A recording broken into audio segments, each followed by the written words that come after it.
మంచిదండి. చెరువచ్చిన దేవుని పిల్లైన మీ అందరికీ మన ప్రభువు మన రక్షకుడైన యేసుక్రీస్తు పేరిట నా ప్రత్యేకమైన వందనాలు తెలియజేస్తూ ఉన్నాను. అలాగే నాతో జత పనివాడు వేదికలు అలంకరించినటువంటి దైవజనులు గంగాధరన్న గారికి కూడా నా ప్రత్యేకమైన వందనాలు తెలియజేస్తున్నాను. మంచిదండి. ఈరోజు మన కోసం సిద్ధపాటు చేయబడినటువంటి ఒక ఆలోచనాత్మకమైన పాఠం, విధేయతలో దాగి ఉన్న విజయం. విధేయతలో దాగి ఉన్నటువంటి విజయం. కొద్ది నిమిషాలు మనం ఆలోచన చేద్దాం. భూమి మీద మనిషికి విధేయత చూపే విషయంలో చాలా అలర్ట్గా ఉన్నట్టుగా మనకు కనబడుతుంటాడు. ఒక మనిషి ఎంత విధేయతను చూపుతాడు అంటే తాను ఊహించనంత విధేయతను చూపుతుంటాడు. విధేయతను చూపించవలసినటువంటి విధేయతను చూపిస్తున్నాడు అంటే తన జీవితంలో విధేయతను చూపుతున్నటువంటి వ్యక్తి, విధేయతను పొందుతున్నటువంటి వ్యక్తి, విధేయతను చూపుతున్న వ్యక్తికి ఏదో ఒక లాభం చేసి ఉంటాడు కదా. జాగ్రత్తగా ఆలోచించాలంటే ఒక వ్యక్తి దగ్గర చేతులు కట్టుకొని వంగి నమస్కరిస్తూ గౌరవిస్తూ ఆ వ్యక్తిని మనము చాలా అభిమానిస్తున్నాము అంటే దాని అర్థం ఏంటి అంటే అతను మనకు ఏదో ఒకటి చేసి ఉంటాడు, అంతే కదా. ఏదో ఒకటి చేస్తే అతన్ని మనం చాలా గౌరవిస్తాము, అభిమానిస్తాము, వంగి నమస్కరిస్తాము, ఇంకా ఏదైనా చేయటానికి వెనుకడుగు వేయం. ఇది ఒక మనుషుల దగ్గర ఉన్నటువంటి ఒక వ్యక్తిత్వ వికాసం. మరొక మంచి సందర్భాన్ని కూడా మీకు చెప్తాను. ఫర్ ఎగ్జాంపుల్గా ప్రపంచమంతా కూడా ఈరోజు ఈ పండమిక్ టైం ఏదైతే ఉందో, కరోనా ఒమిక్రాన్ అనేటువంటి కోవిడ్ ఏదైతే ఉందో, ఈ వైరస్ ఏదైతే ఉందో, ఈ వైరస్ బారిన పడినటువంటి వ్యక్తులు చాలామంది సమాజంలో మనకు కనబడతారు. వీళ్ళంతా కూడా ఎవరికి విధేయతతో ఉంటున్నారు? డాక్టర్స్కి. అవునా, డాక్టర్స్కి. ఎందుకు అంటే వీళ్ళ ప్రాణాన్ని కాపాడేంత సామర్థ్యం ఎవరికి ఉంది? డాక్టర్స్కు ఉంది అని వీళ్ళ అభిప్రాయం, వీళ్ళ ప్రగాఢమైన నమ్మకం కూడా. డాక్టర్ చెబుతున్నటువంటి నియమాలు అవ్వచ్చు, నిబంధనలు అవ్వచ్చు, ఎప్పుడైనా తప్పుతారండి? తప్పుతారా? ఒక రోగం వచ్చిందనుకోండి, రోగం వచ్చిన తర్వాత డాక్టర్ దగ్గరికి వెళ్ళి డాక్టర్కు చూపించుకున్న తర్వాత రోగం ఎందుకు వచ్చిందో చెప్పి వివరించి దానికి తగినట్లుగా మందులు రాసి ఇన్స్ట్రక్షన్ చెప్తూ ఉంటాడు. ఏ టైంలో ఏ మందులు వేసుకోవాలి, మార్నింగ్ ఎంత డోస్ వేసుకోవాలి, ఆఫ్టర్నూన్ ఎంత డోస్ వేసుకోవాలి, నైట్ ఎంత డోస్ వేసుకోవాలి, నీ బాడీ వెయిట్ ఎంత, వెయిట్ను బట్టి నీ డోస్ ఉంటుంది. బాడీని బట్టి వెయిట్ను బట్టి డోస్ ఉన్నప్పుడు దాని ప్రకారంగానే మనిషి తప్పకుండా చెయ్యాలి. చేయలేదనుకోండి, ఏంటి ప్రమాదం? మరలా రోగం మన మీద తిరుగుబాటు చేస్తుంది, అంతే కదా. కరోనా వచ్చింది, కొంతకాలం వాడి వదిలేసావు, నీకు తగ్గక ముందే వదిలేసావు అనుకోండి, ఏమైపోతుంది? మళ్ళీ అది తిరుగుబాటు చేస్తుంది. ఇంకా కొన్ని దీర్ఘకాలికమైన వ్యాధులు ఉంటాయి, షుగర్ అవ్వచ్చు, బీపీ అవ్వచ్చు కదా. షుగర్ ఉన్న వాళ్ళ పరిస్థితి ఏంటి? ఇప్పుడు నిరంతరం వేసుకోవాలా? కంటిన్యూగా తప్పకుండా వేసుకోవాల్సిన పరిస్థితి ఉంటుంది. ఇక్కడ మనిషి ఎంత ఒబీడియంట్గా ఉంటాడంటే అసలు డాక్టర్ చెప్పిన మాటలకి అసలు తూచి తప్పడు. ఎందుకు? ప్రాణం మీద అంత తీపి ఉంటుంది మనిషికి. ఏముంటుంది? ప్రాణం మీద చాలా తీపి. మీరు ఆలోచన చేయండి. కానీ దేవుడి విషయంలో కొన్ని వచ్చేసరికల్లా, దేవుడి దగ్గరికి వచ్చేసరికల్లా అంత తీపి కనిపించదు. మీకు అర్థమవుతుందా? ప్రాణం మీద ఉన్నంత తీపితో ఏ టైంకు ఏ టాబ్లెట్ వేసుకోవాలో తెలుసుకుంటాడు మనిషి. ఆ డాక్టర్ దగ్గరికి వెళ్ళగానే వంగి నమస్కరిస్తాడు. ఆ డాక్టర్ దగ్గరికి వెళ్ళగానే డాక్టర్ గారు అంటాడు. డాక్టర్ దగ్గరికి వెళ్ళగానే ఇంకా డాక్టరే నన్ను బ్రతికిస్తున్నాడు ఈ భూమి మీద, ఈ శరీర అవయవాలన్నీ కూడా ఆయననే నిర్మించాడు, డాక్టర్ గారే ఈ శరీర అవయవాలను చేసి ఈ భూమి మీద నాకు ఆయుష్ను పెట్టాడన్నంతగా అభిలపిస్తుంటాడు ఒక మనిషి. కానీ దేవుని దగ్గరికి వచ్చేసరికల్లా ఆ పరిస్థితి కనిపించదు. ఏమైనా దేవుని వల్ల మీరు ఆలోచన చేయండి. ఎందుకు ఇదంతకి నేను ఎక్స్ప్లెయిన్ చేశాను అంటే దేవుని విషయంలో వినయ విధేయతలు మనిషికి ఉండటం లేదు. ఉండటం లేదు. ఎందుకంటే దేవుడు ఇచ్చిన ఆయుష్ కాలం ఎంతది? ఈరోజు దేవుడు మనకు ఆయుష్ కాలం ఇచ్చాడు అంటే ఎంత చాలా గొప్పదా ఈ ఆయుష్ కాలం, చాలా ఉన్నతమైందా? ఎక్కువ కాలం బ్రతికేదా?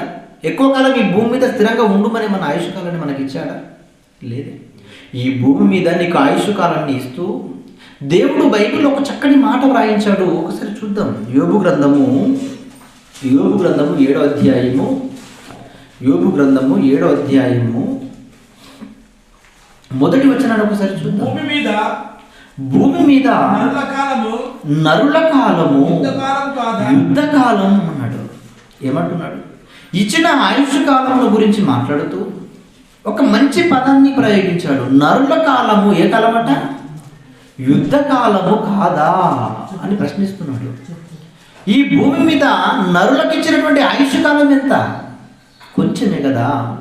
ఈ కొంచెం ఆయుష్ కాలాన్ని దేవుడు మనకిచ్చిన తర్వాత ఈ ఆయుష్ కాలమును ఏం చెబుతున్నాడు? ఇంకా ఈ ఆయుష్ కాలం ఎటువంటిది అంటే నరుడికి యుద్ధ కాలం వంటిది. ఇది ఏ విషయంలో యుద్ధ కాలం ఇది? మీరు ఆలోచన చేయండి. నరుడికి ఇవ్వబడిన ఈ ఆయుష్ కాలం ఏ విషయంలో యుద్ధ కాలం వంటిది? ఇంకేమంటున్నాడు? కంటిన్యూషన్కి వెళ్తే అది చూద్దాం ఒకసారి. యోబు గ్రంథం 7వ అధ్యాయము, యోబు గ్రంథము 7వ అధ్యాయము 1వ వచనం. వారి దినములు కూలివాని దినముల వంటివి కావా? అర్థమవుతుందా? నరుల యొక్క ఆయుష్ కాలం, నరుల యొక్క దినములు ఎటువంటివంట? నరుల కాలము యుద్ధ కాలము కాదా? వారి దినములు కూలి వంటి వారి దినముల వంటివి కావా? మీరు ఆలోచన చేయండి. కూలివాడి పరిస్థితి ఎలా ఉంటుంది? మీరు ఆలోచన చేయండి ఒకసారి. కూలివాడి పరిస్థితి ఎలా ఉంటుంది?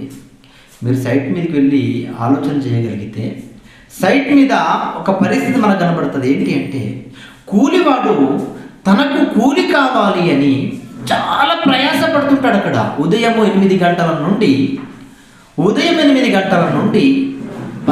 గంటల వరకు అక్కడే కనబడతాడు. ఎందుకు? ఈరోజు నాకు కూలి దొరకకపోతే, ఈరోజు నాకు పని దొరకకపోతే నా భార్య పస్తులు ఉండాలి, నా పిల్లలు పస్తులు ఉండాలి, నా ఇంటి ఇల్లాదులంతా కూడా ఏమైపోవాలి? పస్తులు ఉండాలి. అంటే నేనేం చేయాలో తెలుసా? ఎలాగైనా సరే నేను తప్పకుండా ఒక పనిని చెయ్యాలి ఈరోజు. అంటే కూలివాడి పనులు అలా ఉంటాయి, కూలివాడి స్థితి అలా ఉంటుంది. అంటే పని చేస్తేనే అక్కడ ఏం దొరుకుతుంది? కూలి దొరుకుతుంది. మరి ఇచ్చిన ఆయుష్ కాలము యుద్ధ కాలము వంటిది కాదా అని అంటున్నాడు. అంటే ఏ విషయంలో యుద్ధ కాలం అంటున్నాడు? యుద్ధాలు అనగానే మనుషులకు అన్ని గుర్తుకొస్తాయి. ఏం గుర్తుకొస్తాయి? మొదటి ప్రపంచ యుద్ధం గుర్తుకొస్తుంది, రెండో ప్రపంచ యుద్ధం గుర్తుకొస్తుంది కదా. ఒక ప్రాంతం నుంచి మరొక ప్రాంతంలో జరుగుతున్న యుద్ధాలు గుర్తుకొస్తాయి, గెరిల్లా పోరాటం గుర్తుకొస్తుంది, నక్సలిజం గురించి గుర్తుకొస్తుంది. ఇవి గుర్తుకొస్తాయి. కానీ దేవుడిచ్చిన ఆయుష్ కాలం ఏదైతే ఉందో ఈ ఆయుష్ కాలమే ఒక పోరాటం. ఈ ఆయుష్ కాలంతో మనం ఈ భూమి మీద ఒక పోరాటము చేయవలసిన పని ఉంది. ఆ పోరాటం చేస్తే తప్ప దేవుడి దగ్గరకు వెళ్ళే అవకాశము లేదు అన్న ఆలోచన భూమి మీద మనిషికి కనిపించడం లేదండి. కనిపించకపోవటం వలన ఇష్టం వచ్చినట్లుగా మనిషి బ్రతకడానికి మక్కువ చూపిస్తున్నాడు. ఎలాగైతే అలా బ్రతికేయాలనుకుంటున్నాడు. ఎలా బ్రతికినా పర్వాలేదు, నాకు అన్ని సౌకర్యాలు ఉండాలి అనుకుంటున్నాడు. ఎలా సంపాదించినా పర్వాలేదు, నేను సుఖపడాలి అనుకుంటున్నాడు. అలా అనుకొని ఎవరో తెలియని వ్యక్తి దగ్గరికి వెళ్ళి వినయ విధేయతలతో బ్రతుకుతున్నాడు. కానీ నువ్వు బ్రతకడానికి ఆయుష్ను, ఆరోగ్యాన్ని ప్రసాదిస్తున్న దేవుని దగ్గర మాత్రము వినయము కానీ విధేయత కానీ ఉండట్లేదు. అందుకే బైబిల్లో ఒక చక్కటి మాట వ్రాయించాడు. చూద్దాం ఒకసారి. సామెతల గ్రంథము 15వ అధ్యాయము 33వ వచనాన్ని ఒకసారి చూద్దాం. సామెతల గ్రంథము 15వ అధ్యాయము 33వ వచనం. యెహోవాయందు సామెతల గ్రంథము 15వ అధ్యాయము 33వ వచనం. యెహోవాయందు భయభక్తులు కలిగి ఉండుట జ్ఞానాభ్యాసమునకు సాధనము. ఏమంటున్నాడు? యెహోవాయందు భయభక్తులు కలిగి ఉండుట జ్ఞానాభ్యాసమునకు మూలం. ఈరోజు జ్ఞానమును సంపాదించుకోవడానికి ప్రపంచం మీద పడి పరిగెడుతున్నాడు మనిషి. కానీ దేవుడు ఏం చెప్తున్నాడు? దేవుడు నీకు జ్ఞానం ఒకవేళ రావాలి అని నువ్వు అనుకుంటే, వివేకము నీకు ఉండాలి అని ఒకవేళ నువ్వు అనుకుంటే, నువ్వు చేయవలసిన పని ఏంటో తెలుసా? యెహోవాయందు భయభక్తులు కలిగి ఉండుట. యెహోవాయందు భయభక్తులు కలిగి ఉండుట అంటే ఏంటి? ఇంతకీ చాలా మందికి ఇది కూడా తెలియదు. యెహోవాయందు భయభక్తులు కలిగి ఉండుట. భయం అంటే ఏంటి? భయం అంటే ఏంటి? వణికిపోవడం. ఆ దేవుడికి కాలు చేతులు వణుకుపోవాలి మనకు దేవుడికి. భయం అంటే ఏంటి? మీరు ఆలోచన చేయండి. పిల్లలు ఉంటారు, ఇంట్లో ఉంటారా? పిల్లలు ఉంటారు. పిల్లవాడికి ఒక పని చెప్పినప్పుడు ఆ పనిని వాడు సక్రమంగా చేయకపోతే తండ్రి ఏమంటాడండి? ఏమంటాడు తండ్రి? ఏరా నీకు అసలే భయం లేదు అంటాడనట. ఏమంటాడు? నీకు అసలే భయం లేదు అంటే దాని అర్థం ఏంటి? భయం లేదనా? చెప్పిన పని చేయలేదనా? చెప్పిన పని చేయకపోవటం భయం లేకపోవటం. దేవుడు కూడా అదే కోరుకుంటున్నాడు. ఎన్నో పనులను, ఎన్నో ఆజ్ఞలను, ఎన్నో మాటలను, మంచి మాటలను మన ముందు పెట్టాడు. ఎన్నో మాటల ద్వారా నిన్ను బలపరచాలనుకున్నాడు. ఎన్నో ఆజ్ఞల ద్వారా, ఆజ్ఞలకు అనుకూలంగా, ఆజ్ఞలకు ఒబీడియంట్గా, ఆజ్ఞలకు విధేయత కలిగి, ఆజ్ఞల ప్రకారంగా నువ్వు బ్రతికి చచ్చిపోతే ఎలాగైనా నా లోకాన్ని, నా రాజ్యాన్ని నీకు ఇవ్వాలి అని దేవుడు అనుకున్నాడు. కానీ ఆయన మాటల్ని వినే ఆలోచన మనిషికి ఈ భూమి మీద లేదు. ప్రియమైన దేవుని వాళ్ళారా, మీరు ఆలోచన చేయండి. అన్ని విషయాలు వింటాడు మనిషి, అన్ని ఆచరణలో పెడతాడు. కానీ దేవుని విషయానికి వచ్చేసరికల్లా ఆ ఆచరణ అనేది కనిపించదు. మీకు అర్థమవుతుందా? ప్రారంభంలో కూడా మనము చూడగలిగితే దేవుడు ఆదాము అవ్వలకు ఏం ఆజ్ఞ ఇచ్చాడు? ఏం చెప్పాడు? వాళ్ళు ఏం పాపం చేశారు? వాళ్ళు చెప్పాడు, ఒక మాట చెప్పాడు, ఆజ్ఞగా ఒక మాట ఇచ్చాడు. ఏమన్నాడు? ఈ ఫలము నువ్వు తినకూడదు, అంతే కదా. ఈ పండు నువ్వు తినకూడదు, తింటే చచ్చిపోతావు అంతే, సింపుల్ ఆజ్ఞ. కానీ ఏం చేశారు వాళ్ళు? తిన్నారు. వాళ్ళు మోజుపడ్డారా లేకపోతే మోసపోయారా అది సెకండరీ. కానీ తిన్నారు. ఎవరి మాటని తిరస్కరించారు వీరు ఎవరి మాటను తిరస్కరించారు? దేవుని మాటను తిరస్కరించారు. దేవుని మాటను తిరస్కరించినందుకు దేవుడు ఏమన్నాడు? మీరు ఈ పండు తింటే చచ్చిపోతారన్నారు. చచ్చిపోతారనగానే దేవుడు వీళ్ళు చచ్చిపోయారా? లేదే. కానీ దేవుని దృష్టిలో ఏం జరిగింది? చచ్చిపోయినట్లుగానే ఆయన భావించేశాడు. ఆత్మీయంగా వాళ్ళు చచ్చిపోయారు, శరీర ప్రకారంగా బ్రతికారు. కానీ దేవుడు కోరుకుంటున్న కోరిక కూడా అదేనండి. ఏంటంటే నా మాటలు మీరు వినాలి, నా మాటల ప్రకారంగా మీరు బ్రతకాలి, నా మాటల ప్రకారంగా, నా మాటలకు మీరు ఎలా ఉండాలి అంటే ఒబీడియంట్గా, విధేయత కలిగి ఉండాలి. ఈ వినయం వెనుక, ఈ విధేయత వెనుక ఏమి దాగి ఉందో తెలుసా? ఒక విజయము దాగి ఉంది.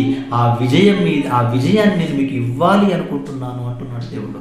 కానీ ఈరోజు మనిషి ఆ వినయము, ఆ విధేయత దేవుని మాటల పక్షాన చూపించట్లేదు. ఎందుకంటే చాలామంది అనుకుంటారు దేవుడి పనులు చేసేయాలి అనుకుంటాము. దేవుడి పనులు చేయటం చాలా మంచి పని. దేవుడు పనులు చేయడానికి ఆసక్తి చూపడం చాలా మంచి పని. దేవునికి ఇవ్వటం చాలా మంచి పని. కానీ దేవుడి పనులు చేయమన్నాడు కదా అని చేయడం కాదు. దేవుడి పనులు ఎలా చేయమన్నాడో కూడా ఇంపార్టెంట్. మీకు అర్థమవుతుందా? మనమందరం అదే భ్రమలో ఉన్నాం ఇప్పుడు. మనమంతా కూడా దేవుడి పనులు చేయాలనుకుంటున్నాం. వెరీ గుడ్, బాగుంది. కానీ ఎలా చేయాలి? దేవుడి పనులను ఎలా చేయమన్నాడో అదే ఫార్మాట్లో మనము దేవుడి పనులను చేయాలి. కానీ చేస్తున్నామా? మీరు ఆలోచన చేయండి. దేవుడు చెప్పినట్లుగా మనము చేస్తున్నామా? అలా కనిపించదండి. దేవుడు చెప్పినట్లుగా చేయకపోయినా పర్వాలేదు. దేవుడు పని చేయమన్నాడు కనుక, దేవుడి పనులలో మనల్ని అందరినీ ఉండమన్నాడు కనుక ఆ పనులలో మనం ఉండిపోదామని మీకు ఇష్టం వచ్చినట్లుగా పనులు చేస్తూ అవి దేవుడి పనులు అని మీరు అనుకుంటే పొరపాట్లు. ఎందుకంటే దేవుడు ఎక్కడ కూడా కాంప్రమైజ్ అవ్వడు. మనుషులైనా ఆలోచిస్తారు, అరే నీ తప్పులు చేశాడు కదా, ఒక్క పొరపాటే కదా, వదిలేద్దాం అనుకుంటారు. కానీ దేవుడు అలా ఉన్నాడు. దేవుడు ఏదైతే చెప్పాడో ఆ చెప్పిన దాని ప్రకారంగా మనిషి తప్పకుండా చేసి తీరాలి. అంత ఖచ్చితమైన వాడు దేవుడు, అంత కఠినంగా ఉండేవాడు దేవుడు. ఎందుకంటే ఇంత ఖచ్చితత్వాన్ని కఠినత్వాన్ని చూపిస్తాడా అంటే చూపిస్తాడు. చరిత్రలో ఎవరైనా మనకు కనబడతారంటే కనబడతారు. ఒక సందర్భం ఎవరు ఇతను ఒకసారి చూద్దాం. మొదటి ఇజ్రాయేలీలకు రాజుగా ఉన్నటువంటి సౌలు గారండి. ఇజ్రాయేలీలకు రాజుగా దేవుని సేవకుల చేత అభిషేకం పొందిన వాడుగా ఉన్నటువంటి ఆ వ్యక్తి ఎవరు అంటే సౌలు. సౌలు గారికి దేవుడు ఒక మాట చెప్పాడు. ఏం చెప్పాడో మాట ఒకసారి చూద్దాం. సమూయేలు మొదటి గ్రంథము 15వ అధ్యాయము. సమూయేలు మొదటి గ్రంథము 15వ అధ్యాయము. జాగ్రత్తగా మీరు ఆలోచన చేయండి. దేవుడు చెప్పిన మాటల ప్రకారంగా మనము చేయాలి అని మనం అనుకున్నప్పుడు దేవుడు డైరెక్ట్గా వచ్చి చెప్తాడండి. చెప్తాడా? దేవుడు డైరెక్ట్గా వచ్చి మనకు ఏమైనా చెప్తాడా? మరి ఎవరు చెప్పాలి? దేవుడి పక్షాన ఎవరు చెప్పాలి? సేవకులు చెప్పాలి. సేవకుల మాటలు కూడా పెడచెవిన పెట్టేస్తే వీళ్ళని ఏమనాలి? సేవకుని మాటలు వినలేదు అనాలా? సేవకుని మాటలకు విధేయతగా బ్రతకట్లేదు అనాలా? దేవుని మాటలకు విధేయతగా బ్రతకట్లేదు అనాలా? మీకు అర్థమవుతుందా? దేవుడు డైరెక్ట్గా ఎక్కడికి రాడు. దేవుడు ఎవరిని పంపుతాడు? మలకి గ్రంథము మీరు చూడగలిగితే దీనికంటే ముందు అది చూసుద్దాం. మలకి గ్రంథము 2వ అధ్యాయము 7వ వచనం ఒకసారి చూద్దాం. మలకి గ్రంథము 2వ అధ్యాయము 7వ వచనం. మలకి గ్రంథము 2వ అధ్యాయము 7వ వచనాన్ని ఒక్కసారి చూద్దాం. యాజకులు సైన్యములకు అధిపతియగు యెహోవా దూతలు ఏమంటున్నాడు? యాజకులు ఎవరికి దూతలంట? దూతలు అంటే అర్థం ఏంటి? దూతలు అంటే సమాచారాన్ని అందించేవారు, రాయబారులు, సేవకులు.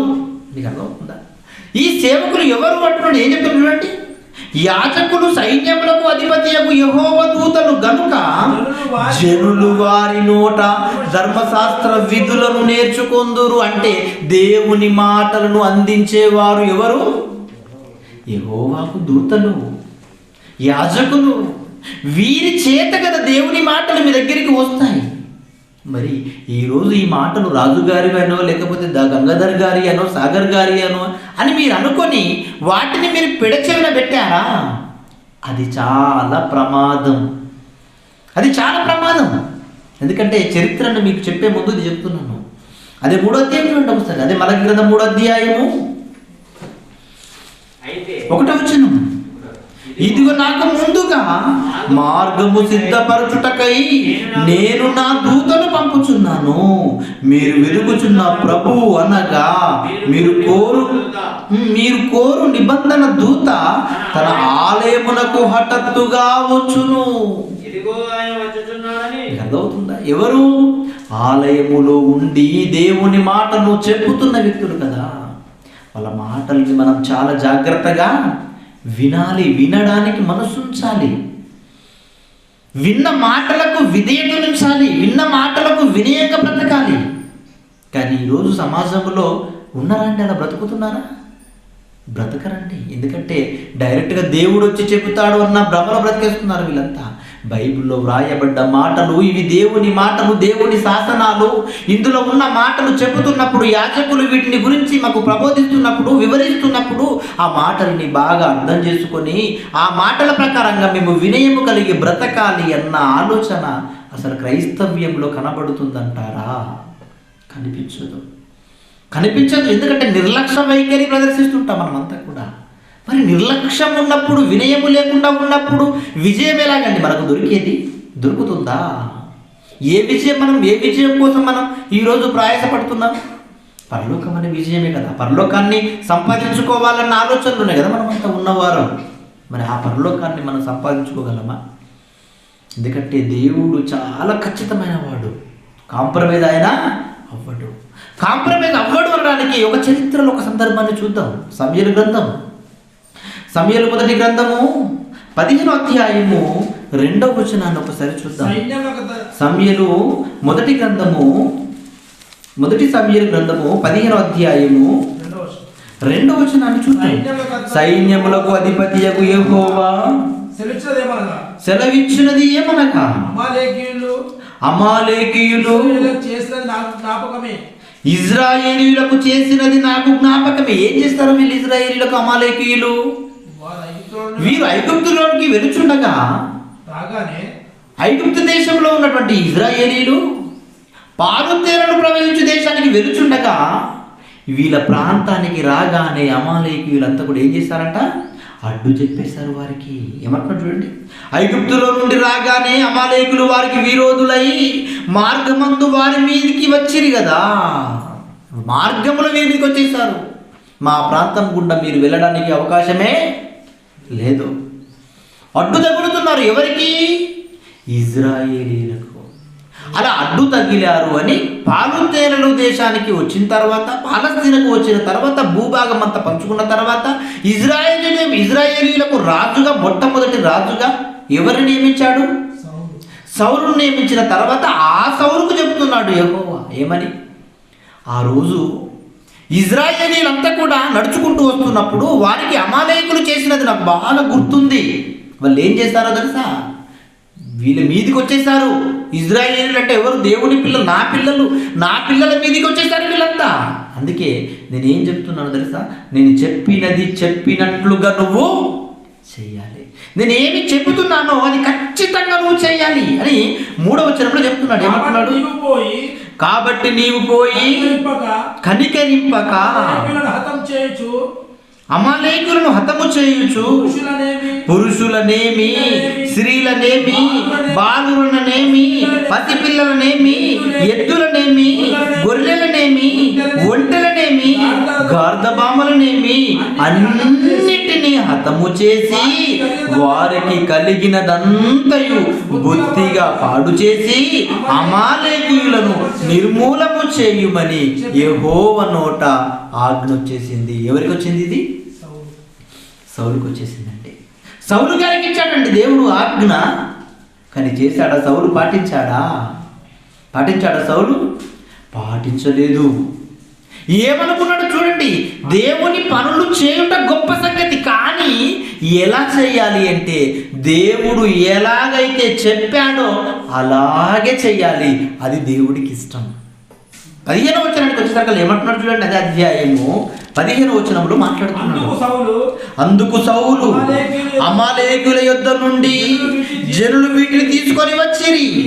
నీ దేవుడైన యెహోవాకు బలులు అర్పించుటకు జనులు గొర్రెలను, ఎడ్లలో నుంచి మంచి వాటిని ఉండనిచ్చిరి. మిగిలిన వాటన్నిటిని మేము నిర్మూలము చేసి తిమనగా. ఏం చెప్తున్నాడు? సమయలు వచ్చేసాడు. ఎవరి దగ్గరికి? సౌలు దగ్గరికి. సౌలా, ఏం చేసావయ్యా నువ్వు? దేవుడు నీకు ఏమి చెప్పాడు, నువ్వేమి చేసావు? దేవుడు నీకు ఏం చెప్పాడు, నువ్వేం చేసావు? నేను నీకు ఏం చేయమని చెప్పాను, నువ్వేం చేస్తావు? నీకేమైనా అర్థమవుతుందా? అమాలేకీయులు ఏం చేశారో తెలుసా? ఇజ్రాయేలీయులైన నా పిల్లల మీదకి తిరుగుబాటుకు వచ్చారు కదా, అందుకే కదా నేను వాళ్ళందరినీ నిర్మూలన చేయమని చెప్పాను. నిర్మూలన చేసేటప్పుడు ఏమేమి నిర్మూలన చేయమని చెప్పాను? నేను లిస్ట్ కూడా ఇచ్చాను కదా, నీకు లిస్ట్ ఇచ్చాను కదా. స్త్రీలను, పురుషులను, పిల్లలను, వారికి ఉన్న జంతువులు అన్నిటినీ ఏమి లేకుండా అన్నీ కూడా నిర్మూలన చేసేయాలి. శేషం అనేది ఉండకూడదు అని నేను నీకు ఆజ్ఞాపించాను. కానీ నువ్వేం చేసావు? మంచి వాటిని తెచ్చుకున్నావు. తెచ్చుకొని ఏం చెప్తున్నావు? తెచ్చుకొని యెహోవాకు బలులు అర్పించుటకు. మీకు అర్థమవుతుంది? మళ్ళీ చూడండి మాట ఎంత అద్భుతంగా ఉంటుందో. అందుకు సౌలు అమాలేకుల యుద్ధ నుండి జనులు వీటిని తీసుకొని ఎవరు వచ్చారు? జనులు తీసుకొని వచ్చారా? సౌలు చెప్పితే జనులు తీసుకొచ్చారా? రాజాజ్ఞ లేకుండా ఎవరు ఏమి చేయడానికి అవకాశమే లేదు. చెప్పాడు కదా, జనులకు చెప్పాడు, వాళ్ళు తీసుకొచ్చిన తర్వాత ఏం జరుగుతుంది? నీ దేవుడైన యెహోవాకు బలులు అర్పించుటకు జనులు గొర్రెలలోను, ఎడ్లలోను మంచి వాటిని ఉండనిచ్చిరి. మిగిలిన వాటినన్నిటిని మేము నిర్మూలము చేసి మనగా. 16వ వచనంలో సమయలు అంటున్నాడు, నీవు మాట్లాడ పని లేదు, నువ్వు మాట్లాడకూడదు, ఇంకా నీకు అవకాశం లేదు. అమాలేకుల మీదికి వెళ్ళమని నేను చెప్పాను, ఓకే వెళ్ళావు. ఏం చెప్పాను? వాళ్ళని నిర్మూలన చేయమని చెప్పాను. చెప్పిన పని చేశాడా లేదా? చేశాడు, కానీ దేవుడు చెప్పినట్లుగా చేయలేదు. చెప్పిన పని చేశాడు, కానీ దేవుడు చెప్పినట్లుగా చేయలేదు. అందుకే సమూయేలు ఏమంటున్నాడు, నువ్వు కొన్ని మంచి పనులు చేశావు కనుక నేను కొన్ని విషయాలను వదిలేస్తా అనట్లేదు. మీకు అర్థమవుతుందా? కొన్ని మంచి పనులు నువ్వు చేశావు కనుక మిగతా పనులు చేయకపోయినా కొన్ని పొరపాట్లు చేసినా నేను నిన్ను క్షమించేస్తాను అనట్లేదు. ఏమంటున్నాడు? నువ్వు మాట్లాడకూడదు. నువ్వు ఏంటంటే అసలు నువ్వు మాట్లాడ పని లేదు. యెహోవా రాత్రి నాతో సెలవిచ్చిన మాట నీకు తెలియజేతును, వినుమని సౌలుతో అనగా సౌలు చెప్పుమనెను. 17వ వచనం, అందుకు సమూయేలు, నీ దృష్టికి నీవు అల్పుడవుగా ఉన్నప్పుడు ఇశ్రాయేలీల గోత్రములో శిరస్సైతివి. నీ స్థితి ఏంటో తెలుసా? అల్పుడవి కదా నువ్వు అల్పుడవి కదా, నువ్వు యూద జాతికి సంబంధించిన వాడివి కదా. గోత్రంలో యూద గోత్రం ఉంది కదా, యూద గోత్రానికి సంబంధించిన వాడు. యూద గోత్రం అంటే అల్పమైనది, లెక్క కన్సిడర్ చేయనటువంటిది. అటువంటి గోత్రములో అల్పమైన వాటివిగా నువ్వు ఉన్నప్పుడు నేను నిన్నేం చేస్తానో తెలుసా? రాజుగా చేశాను, అభిషేకింపజేసి నేను రాజుగా నియమించాను. నువ్వేం చేస్తావు? నా మాట తిరస్కరించేస్తావు. ఏమంటున్నాడు చూడండి, ఏమంటున్నాడు? శిరస్సైతివి, యెహోవా నిన్ను ఇశ్రాయేలుల మీద రాజుగా అభిషేకించను, మరియు యెహోవా నిన్ను సాగనంపి నీవు పోయి పాపాత్ములైన అమలేకీయులను నిర్మూలము చేయుము, వారు లయమగు వరకు వారితో యుద్ధము చేయుమని సెలవీయగా నీవు ఎందుచేత యెహోవా మాట వినక దోపుడు మీద ఎగబడి ఆయన దృష్టికి కీడు చేసితివని. నువ్వు ఏమంటున్నాడు? దోపిడి చేసావురా నువ్వు అంటున్నాడు. అర్థమవుతుందా? రాజును పట్టుకొని ఏమనేస్తున్నాడు? దోపిడి చేస్తావు నువ్వు. వినయం ఉందా? దేవుని చేత అభిషేకం నొందిన రాజులో వినయం ఉందా? దేవుడి మాటలంటే విధేయత ఉందా? దేవుడు మాట్లాడుతున్న కఠినమైన మాట దోపిడి. మీకు అర్థమవుతుందా? ఏంటండి ఆ పదం చూడండి, దోపిడి చేస్తావు నువ్వు. వెరీ గుడ్, సభాష్ అన్నాడా? లేదు. అందుకే దేవుని పక్షమున దేవుని పిల్లలముగా ఉన్న మనకు కూడా దేవుడు ఏమి చెబుతున్నాడో, ఎలా చేయమని చెబుతున్నాడో ఆ పద్ధతి ప్రకారంగా తప్పకుండా చేసి తీరాలి. సాక్షాత్తు అభిషేకము నొందిన సౌలునే దేవుడు వదిలిపెడుతున్నాడా? వదిలిపెట్టట్లేదు. ఇంకేమంటున్నాడు తెలుసా? 19వ వచనం చూడండి ఒకసారి. 19వ వచనం, అదే అధ్యాయం 19వ వచనం, నీవు ఎందుచేత యెహోవా మాట వినక దోపిడి మీద ఎగబడి ఆయన దృష్టికి కీడు చేసితివనెను. అందుకు సౌలు ఆ మాట అనవద్దు. ఏమంటున్నాడు? అయ్యో, ఆ మాట అనవద్దు. నేను యెహోవా మాట విని యెహోవా నన్ను పంపిన మార్గమున పోయి అమాలేకీయుల రాజైన ఆగాగును తీసుకొని వచ్చి తిని, కానీ అమాలేకీయులను నిర్మూలము చేసి తిని. రెక్లెక్ట్ చేసుకుంటున్నాడు, నేను చెప్పిందే చేశాను కదా. ఇంకేమంటే 21వ వచనంలో, అయితే గిల్గాలులో నీ దేవుడైన యెహోవాకు బలి అర్పించుటకై జనులు శపథములుగా గొర్రెలను ఎడ్లను ముఖ్యమైన వాటిని తీసుకొని వచ్చిరని సమూయేలుతో చెప్పాను. 22వ వచనం, అందుకు సమూయేలు చెబుతున్నాడు చూడండి, ఏమంటున్నాడు సమూయేలు? అందుకు సమూయేలు తాను సెలవిచ్చిన ఆజ్ఞను ఒకడు గైకొనుట వలన యెహోవా సంతోషించున్నట్లు ఒకడు దహన బలులను అర్పించుట వలన ఆయన సంతోషించునా? నీ బలులో ఒకటి కావాలి, నీ బలులో ఒకటి కావాలి అంటున్నాడు. నీ బలులో ఒకటి కావాలి. దహన బలుల వలన యెహోవా సంతోషిస్తాడా? సంతోషం లేదు. ఏమంటున్నాడు? ఒకడు దహన బలులను అర్పించడం వలన ఆయన సంతోషించునా? ఆలోచించుము. బలులు అర్పించుట కంటే ఆజ్ఞను గైకొనుటాయు పొట్టెల ప్రభు అర్పించుట కంటే మాట వినుట శ్రేష్టం. దేవుని మాటల పట్ల మనకేముండాలో తెలుసా? వినయం ఉండాలి, విధేయత ఉండాలి. ఉందా? ఈరోజు ఆలోచన చేయండి. వినయము, విధేయత అన్న మాటలకి చోటు లేదు క్రైస్తవ్యంలో. ఇంకేమని చెప్తున్నాడు తెలుసు? 23వ వచనంలో అద్భుతంగా ఉంటుంది చూడండి. 23వ వచనంలో అద్భుతంగా ఉంటుంది. సాకులు చెప్పే వారికి చెప్తున్నాడు చూడండి. ఏమంటున్నాడు చూడండి? తిరుగుబాటు చేయుట సోదే, పాపముతో సమానం. అది పాపముతో సమానం. నువ్వేం చెప్తున్నావో తెలుసా? నా దగ్గరికి వచ్చి చాటి చెప్తున్నావు. నువ్వు దుర్లాభానికి ఆశపడ్డావు. నువ్వు దురాశ కలిగి ఉన్న వాడివి. నువ్వు దేవుడి పని చేయమంటే ఆ పనిని సక్రమంగా చేయక ఏవేవో చెప్పేస్తున్నావు. నువ్వు ఏవేవో చెప్తున్న వాటిని గురించి ఆయన ఏమన్నాడు తెలుసా? దేవుడు సోదే చెప్పొద్దు నా దగ్గర. Get lost from here. ఏంటి ఆలోచన చేయండి. సోది చెప్పొద్దు. ఈ సోది అంటే ఏంటో తెలుసా? మన భాషలో సాకులు. ఏంటి సాకులండి? సాకులు చెప్పొద్దు. దేవుడి పనులు అంటే చాలా శ్రద్ధ, చాలా వినయం, చాలా విధేయత ఉండాలి జీవితంలో. అభిషేకము నొందిన సౌలునే తీసి పక్కకు పెట్టేస్తున్నాడు. నువ్వు రాజుగా ఉండడానికి అవకాశము లేదు. లేదే లేదు అవకాశం నీకు. రాజుగా ఉండే అవకాశము లేదు నీకు. మీరు ఆలోచన చేయండి. సౌలుని హతమార్చిన తర్వాత సౌలు ప్లేస్లో ఎవరిని తిప్పాడు? యూద వంశంలో నుండి దావీదుని తిప్పుకున్నాడు. మీరు ఆలోచన చేయండి ప్రియమైన దేవుని వారలారా. దేవుని దృష్టిలో ఏం కావాలి? మాట. భయపడడం అంటే ఏంటో తెలుసా? దేవుని యందు భయము, భక్తి అంటే ఏంటి? భయపడటం అంటే ఏంటి? కాళ్ళు చేతులు వణికిపోవటం కాదు. భయం అంటే దేవుని మాటకు వినయము, విధేయతనివ్వటం, దేవుని మాటలను తూచి తప్పకుండా చేయటం. చేస్తున్నామా? మీరు ఆలోచన చేయండి. ఎంతమంది చేస్తున్నారు ఈరోజు దేవుని మాటల్ని తూచి తప్పకుండా చేసేవారు? ఎంతమంది ఉన్నారు? ఎవరు కనిపించరు.